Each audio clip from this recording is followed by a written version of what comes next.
इस्तकबाल है और आपके मजलिसों में आए थे। जो मुल्क में जिस तरीके से ज्ञानवापी मस्जिद है और ताजमहल है, उसके बाद एक के बाद एक जो पुरानी ऐतिहासिक इमारतें हैं ख़ास करके माइनॉरिटीज़ की, उस पर तमाम तरह की वाद विवाद किया जाता है। इसको किस नज़रिए से आप लोग देखते हैं? देखें, सबसे पहले शुक्रिया आप मौजूद हैं और हमारे सारे सहाफ़ी भाई यहाँ मौजूद हैं इस वक्त जौनपुर में। आप जानते हैं मेरे दिल के बहुत करीब है शहर, क्योंकि इस शहर के मोमिनीन और मैं पिछले सफ़र पीजी कॉलेज में भी आया था एक प्रोग्राम से, तो जो स्टूडेंट्स हैं यहाँ के ख़ास तौर से उन सभी के लिए दिल में बहुत जगह। जहाँ तक आपका सवाल है, ये जो मुल्क है ना, ये डेमोक्रेसी से चलता है और डेमोक्रेसी से ही चलेगा।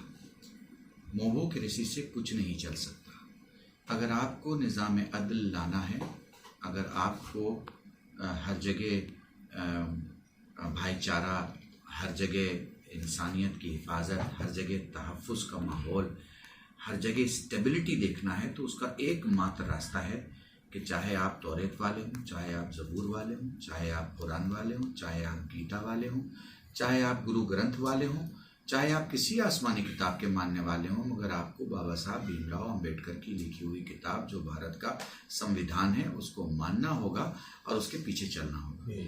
मुझे लगता है और मेरी अपनी अंडरस्टैंडिंग ये है, आने वाले दिनों में आप ये मत देखें कि लोग क्या माहौल पैदा कर रहे हैं, आप देखें कोर्ट आपके हुकूक की कितनी हिफाजत कर रहा है। और मैं पर्सनली महसूस करता हूँ कोर्ट के सामने चाहे प्राइम मिनिस्टर हो, चाहे होम मिनिस्टर हो, चाहे मजदूर हो, चाहे किसान हो, आप ये बताइए आवाज़ कौन उठाता है? जब किसी की कोई आवाज़ ना सुनता है ना उठाता है, तो कोर्ट बोलती है कि नहीं बोलती है? मैं यही कहूँगा, यकीन रखिए मुल्क मोबोक्रेसी से नहीं चलता, ना ही चल सकता है, डेमोक्रेसी से चलता है। और एक जुमला याद रखिएगा, हिंदुस्तान लाखों धागों से मिली हुई इज्जत की एक चादर है जो मेरे सर पे भी है और आपके सर पे भी है। अगर लोगों ने अपने अपनी मर्जी का एक एक धागा निकालना शुरू कर दिया तो उनको उनकी मर्जी का धागा तो मिल जाएगा, मगर चादर तार तार हो जाएगी। इस मुल्क को बनाए रखने के लिए सबको अपनी मर्जी नहीं, कानून की मर्जी से चलना होगा। क्या मजहब को लेकर के सियासत कर रहे हैं, चाहे किसी कोई भी दल हो? देखिए, मुझे लगता है मजहब सियासत में वो एनेस्थेजिया है कि जिसे सियासत कभी ना कभी लगाती ही लगाती है। क्यों?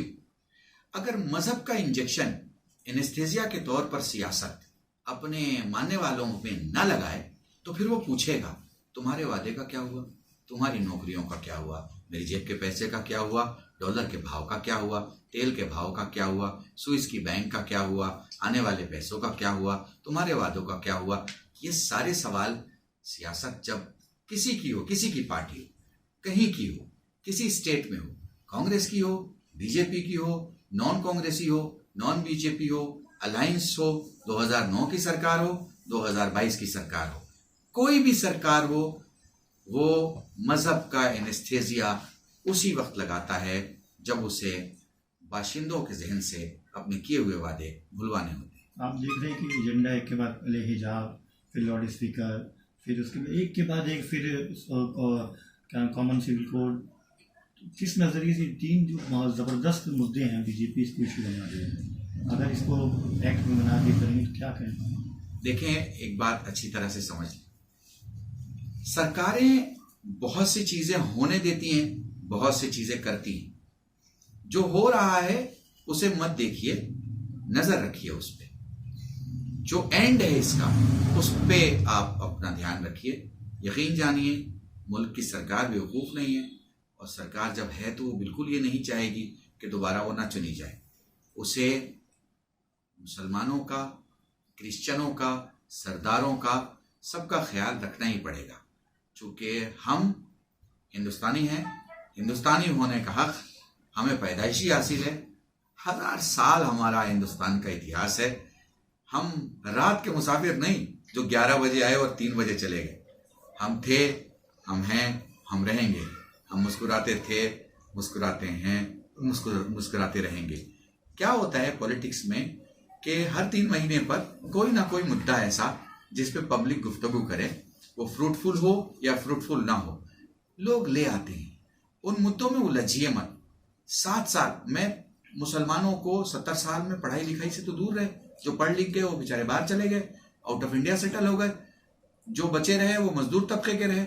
मेजोरिटी उनकी जो है जंगल से लकड़ी काट के लाने वाला, ठेला पे जो है वो बलून बेचने वाला या ठेला पे मिठाई बेचने वाला, यही मेजोरिटी तादाद है। रिक्शा चलाने वाला, ऑटो चलाने वाला। सबसे बड़ी चीज मैं जो महसूस कर रहा हूं, ये महसूस कर रहा हूं कि ये जितने शगुफे छोड़े जा रहे हैं, आप उर्दू में ज्यादा समझेंगे, महसूस करेंगे, इतने शगुफे छोड़े जा रहे हैं, इन शगुफों में मुसलमान आ नहीं रहा है, लड़ नहीं रहा है, बातें नहीं कर रहा है, किसी भी सियासत का मोहरा नहीं बन रहा है। ये सबसे बड़ी बात हो रही है।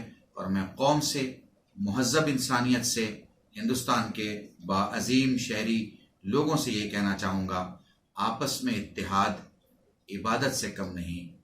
और ये जो नफ़रतें हैं, ये जो निफाक है, ये वो गुनाह है कि अगर बीच में आ जाए तो घर वाला ही अपना घर अनजाने में चला देता है। अच्छा, कॉमन सिविल कोड पे आपकी क्या राय है? सरकार अगर लागू करती है? देखें, ये किसी के लागू करने का मसला नहीं है, अंडरस्टैंडिंग का मसला है। डिबेट होनी चाहिए, बातें होनी चाहिए, हेल्दी डिस्कशंस होना चाहिए, इफ़हाम व तफ़हीम होना चाहिए, रजूआत होनी चाहिए, दोनों पक्षों को सुना जाना चाहिए और फिर एक एक्सपर्ट ओपिनियन के साथ फैसला लेना चाहिए।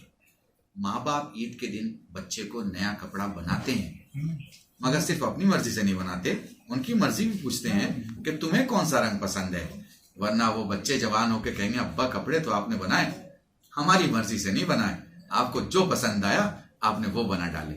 तो मैं मानता हूं कि जब सगे बाप को सगे बच्चों के ईद के कपड़े में बच्चों की मर्जी जाननी होती है, सरकार भी माई बाप की तरह होती है, उसे भी अपने शहरियों से पूछना पड़ता है आपकी क्या मर्जी है। बहुत